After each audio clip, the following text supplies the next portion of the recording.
Okay, so throughout NFL history, we've seen some truly insane dynasties. You have the famous evil empire of the New England Patriots, the 90s Cowboys with their genius owner Jerry Jones, the Niners in the 80s with Walsh, Rice, and Montana. You get it, but we have never seen a dynasty like the Kansas City Chiefs, and in recent years, they have became the NFL themselves. Patrick Mahomes has been the best player in the league for near a decade now at this point, but there was one season in that dynasty reign where, frankly, the Chiefs just weren't very good. In 2023, the Kansas City Chiefs had very little strengths. Their wide receivers were terrible and couldn't catch anything. Mahomes had statistically the worst season of his career so far, and they had a stretch where there were 5 losses in 8 games, and even the most diehard Chiefs fans were questioning whether it was all over. But, of course, it wasn't. So, I thought it'd be fun to go back and look at what is, in my mind, maybe the worst Super Bowl team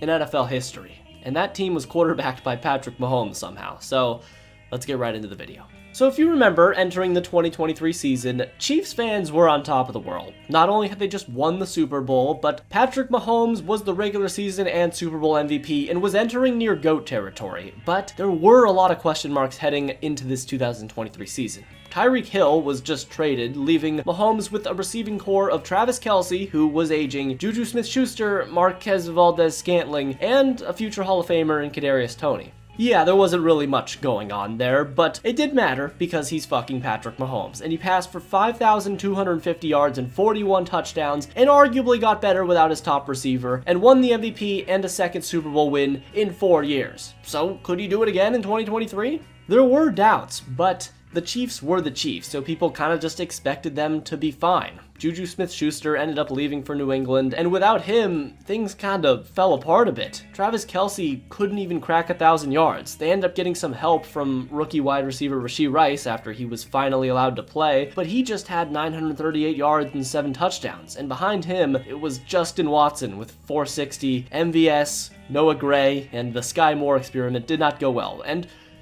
Kadarius Toney was, a failed experiment as well. Hate to say it. So with all this regression, in 2022, remember, the Chiefs' offense was good. They averaged about 29 points per game. But in 2023, the Chiefs fell all the way down to 15th in the NFL, averaging just 21 points per game. I mean, that is a crazy fall off. And it was all triggered by the healthy dose of sabotage, because the wide receivers just couldn't cope without losing their ultimate role model. I mean, Juju Smith-Schuster was a massive loss, but they managed to honor his legacy by dropping a league-leading 44 passes. But it wasn't just enough for these receivers to merely drop passes. Oh no. They made sure to inflict as much damage as fucking possible. Kadarius Toney, he set the tone brilliantly in the season opener with not 1, not 2, but 3 drops in a loss to the Lions, including one that popped right into the air and led to a pick 6 for Brian Branch. And this ended up being a 1-point loss as well on opening day. And on the season, Mahomes had a career-high 14 picks as well, but 2 of them came from literally Kadarius Toney deciding not to fucking play. And on top of the disaster class that was the entire fucking receiver room, penalties were also a massive issue this year. Jawan Taylor did just incredible things this season for all the wrong reasons. He was the Zebras' #1 fan, as he led the league with 20 penalties, including so many false start penalties that it was just infuriating to watch him line up every week. But despite all of that, Mahomes got the team going. They ended up getting 6 straight wins, as Mahomes took more responsibility than ever, especially as a runner, and found time to take over the occasional game as a passer, as he completed 76% of his passes for 424 yards and 4 touchdowns against the Chargers in Week 7, and Travis Kelce was also amazing in that game, going for 180 and a touchdown, as he tends to do against the Chargers. But that would be the last time Kelce went over 100 for the rest of the season. And from here, even with him also getting older, he wasn't the same player he used to be, Mahomes now had to work with MVS, Sky Moore, later Rashee Rice, Kadarius Toney, and that was literally it. This was the whole fucking receiver core, like I said. It was abysmal, man. That's all I can say. Some wheels began to fall off the bus when in Week 8 against Denver, Kansas City scored just 9 points. A third loss came in Week 11, and by Week 13, things were getting downright comical. They had a game versus the Buffalo Bills, if you remember, where Kadarius Toney lined up off fucking sides and ruined one of the greatest plays of the last 5 years, and Mahomes was absolutely fuming afterwards, screaming everywhere, and the vibes seemed so off. But then the glorious day of Christmas came, and man, what a great day. Aiden O'Connell outdueled Patrick Mahomes, Jack Jones had a pick six, Zamir fucking White ran for 145 yards, making me believe that he was something, and we beat the Kansas City Chiefs. The dynasty was crumbling and the Raiders were the pallbearers to the Chiefs' funeral. It was all beautiful, and maybe instead of us being the ones to create the Chiefs' grave, we were the ones to piss them the fuck off.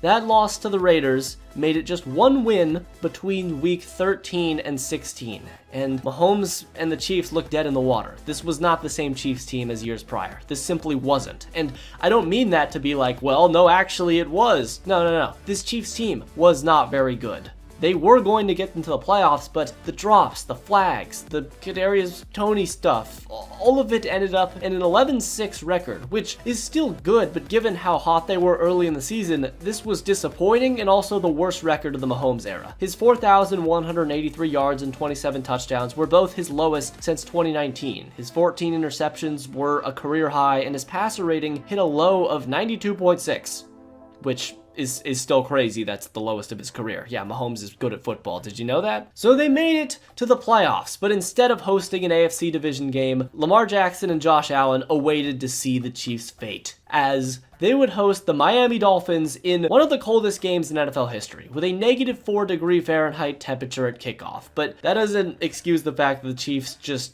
completely took over this game, as Mahomes had over 300 total yards and a touchdown in a good playoff opener, as the Dolphins just had no chance. Tua played horribly, Tyreek Hill did not do anything in his return to Arrowhead in the playoffs, and the Chiefs moved on in a game that they were expected to win. And now, I haven't talked about them much, but yes, this Chiefs offense was terrible. There's no way around it. It was Mahomes and a bunch of nobodies, but the defense was still really good and arguably their best of the Mahomes era, as Chris Jones was still a freak of nature at defensive tackle in more ways than one. He had a lot he was working with down below, and L'Jarius Sneed looked like one of the best cornerbacks in the NFL out of almost nowhere. And Steve Spagnuolo, who also ended up giving Tua no chance in the wild card, was still pulling the strings as usual, and this was the reason to fear them. If you couldn't get past the Chiefs defense, you had some issues, but Mahomes was not going to be dropping 30, let alone anything above 35, any game this year. So who was up next? Well, none other than the Buffalo Bills. Chiefs-Bills is always must-watch TV, and Buffalo wanted redemption. It seemed so easy for them. All you needed to do was drop like 25 points and you win the game, but it didn't matter. Despite holding the ball for 37 minutes, in comparison to just 23 for the Chiefs, it wasn't enough, as Patrick Mahomes just was pissed as he reverted to a stronger form. He was able to complete 74% of his passes for 215, 2 touchdowns, no picks, and Kelsey had 2 touchdowns and 75 yards, and Kansas City squeaked out a win versus a much better team, 27-24. And Mahomes continues to own the Bills in the playoffs. So at this point, everyone was just like, okay, I don't know how the fuck the Chiefs got here, but here they were in the AFC Championship game against the Baltimore Ravens, who had an all-time great defense this year. They were ridiculous. Now, there were reasons for concern. Again, Lamar Jackson sort of has this playoff choker narrative, but the Ravens were expected to win this game easily and go on to make the Super Bowl. But L'Jarius Sneed and the Chiefs defense had other plans. Kansas City's defense clamped this game, and Mahomes is going to get the job done. He just has this sixth sense of always being able to pick up like every 3rd and 4 ever, and he can squeeze you out at least like 20 every game if he truly locks in. But it really was the defense, as L'Jarius Sneed had one of the greatest playoff plays ever, basically, punching it away from Zay Flowers on the goal line, and then on the next drive, Lamar decided to throw a pass, did triple coverage in the end zone for a pick, and that was the end of the Ravens season. As, although Lamar Jackson won the MVP, he still, like Josh Allen, fell at the hand of Patrick Mahomes. And so they somehow managed to make the Super Bowl. This fucking team that was worse than the Raiders, apparently, was in the Super Bowl. They managed to knock out every single team, even though they shouldn't have beat the Bills. Hell, they shouldn't have even beat the Dolphins if it was in Miami, and they shouldn't have beaten the Ravens. So now they were playing against the San Francisco 49ers, the team that they just beat in the 2019 Super Bowl in a rematch. Except this time, instead of the Niners being this up-and-coming young team, they were fucking dominant. This was an all-time great team. They had 7 All-Pros and 9 Pro Bowlers, and it was even more than that. Purdy, Kittle, McCaffrey, Ayuk, Debo, and that was just on offense. Trent Williams was there too, Nick Bosa, Fred Warner, Greenlaw, Hufanga, Charvarius Ward. This was one of the best teams in NFL history, and somehow, the Chiefs not only made this game competitive, but they pulled off an all-time miracle. The Niners ended up getting a 10-0 lead with a trick play from Juwan Jennings to McCaffrey, but things just did not go their way. There was a beautiful, beautiful fumble off of the hair of a foot that gave the Chiefs life, because all game long they couldn't do fucking anything. They were fumbling every time they got the ball. They couldn't muster any offense in the first half, but to open the fourth quarter, the Niners found a groove and got a touchdown and a field goal to take a 3-point lead with under 2 minutes to go. 49er fans were going crazy, and their win probability was about 70%. The issue, though, is that 30% belonged to Patrick Mahomes, as he calmly picked his way down the field, taking 1 minute and 50 seconds off the clock with an 11-play, 64-yard drive to set up a game-tying field goal. Travis Kelce, Noah Gray, Justin Watson, and Jerick McKinnon were all involved on the drive, so just remember, there's no fucking talent here. This is Mahomes doing all of this versus an all-time great defense, so that's just casually an all-time amazing drive by Mahomes in the Super Bowl. Again, not trying to glaze, this shit's just amazing. The Chiefs weren't done yet though, as we were in overtime, and in just his second season, Purdy was able to get the team down the field and inside the Chiefs' 10-yard line. When on 3rd and 4, Chris Jones made his presence felt, as they basically just decided to fucking unblock him, and the Niners had to settle for a field goal, meaning that Patrick Mahomes would get the ball and had a chance to put the dagger in the Niners' hearts. And just seeing his face on the sideline, it reminded you a lot of Tom Brady and the things that he would do back in the day.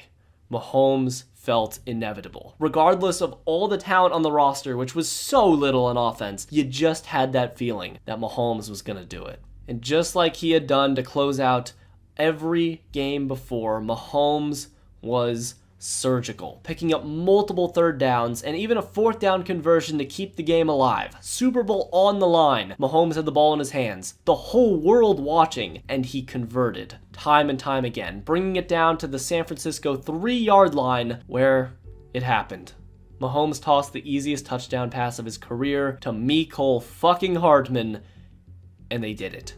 The Kansas City Chiefs became the first franchise to win consecutive Super Bowls since the Patriots in 2003 and 2004. Patrick Mahomes had won his 3rd Super Bowl MVP award, and he had done it by throwing to a cast of receivers who wouldn't make the 2025 Titans roster. Travis Kelce was pretty solid, but he was nowhere near the Hall of Famer he was early in his career. Rashee Rice was coming on, but he was still a rookie. Mecole Hardman was fucking getting reps in the Super Bowl and ended up catching the game-winning touchdown. That's how rough it was. So it's really just a testament of how incredible this run was from Patrick Mahomes, and this will be one of his strongest cases as the GOAT by the time his career ends, that he knocked off the Buffalo Bills with Josh Allen in his prime, Lamar Jackson with the Ravens in his prime, and the San Francisco 49ers with their best team in the last 40 years. It was just amazing, and he did this all with a very, very, very bad offense. It was Mahomes and no one. So I just really think that maybe this isn't the worst Super Bowl team of all time, talent-wise, but it's probably bottom 5, and he just doesn't get enough credit for how he dragged this putrid offense to not only a Super Bowl, but one of the hardest Super Bowls to ever be won.